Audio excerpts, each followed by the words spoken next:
Evening friends. आज हम आप लोगों को elements regarding library building planning के बारे में बतलाने जा रहे हैं। अर्थात किसी भी पुस्तकालय भवन के निर्माण से पहले कुछ ऐसे तत्व हैं जिन पर विचार कर लेना आवश्यक है। तो आइए हम लोग उसके बारे में जानें। तो फ्रेंड्स, किसी भी पुस्तकालय के संचालन के लिए एक अलग भवन की आवश्यकता होती है। यह ऐसा जगह होता है जहाँ पुस्तकालय की पाठ्य सामग्रियों को एकत्रित किया जाता है और उसे व्यवस्थित किया जाता है। डॉक्टर रंगनाथन के 5 सूत्रों को ध्यान में रखते हुए पुस्तकालय भवन का निर्माण करना चाहिए।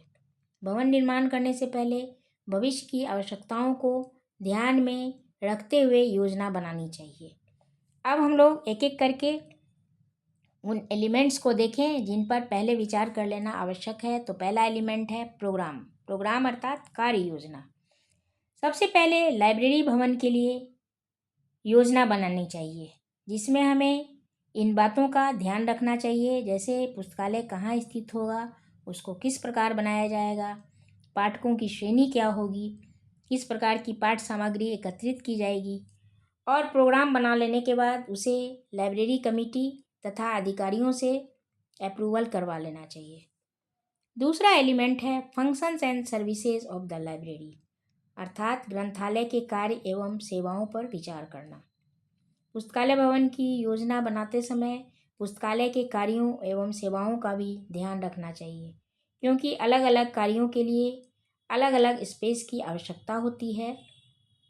पुस्तकालय में सामान्यतः सामान्य कार्य तो संपन्न किए ही जाते हैं, साथ ही कुछ विशेष काम भी संपन्न किए जाते हैं, और इन सभी कार्यों को ध्यान में रखते हुए पुस्तकालय भवन की योजना बनाना सही रहता है। तीसरा एलिमेंट है बजट। पुस्तकालय भवन निर्माण से पहले बजट को भी ध्यान में रखना आवश्यक है। भवन निर्माण के लिए जितना धन आवंटित होता है उसी के अनुसार भवन निर्माण की योजना बनानी चाहिए। चौथा एलिमेंट है रिकंसिडरेशन, अर्थात योजना पर पुनः विचार करना। इसके अंतर्गत योजना पर फिर से विचार करना चाहिए, उसकी अच्छाइयों एवं बुराइयों को देखना चाहिए। जैसे पुस्तकालय भवन जहाँ बनाया जा रहा है वह पाठकों के लिए उपयोगी रहेगा या नहीं, जिन कार्यों एवं सेवाओं के प्रावधान के लिए उसका निर्माण किया जा रहा है वह पाठकों के लिए उपयोगी है या नहीं।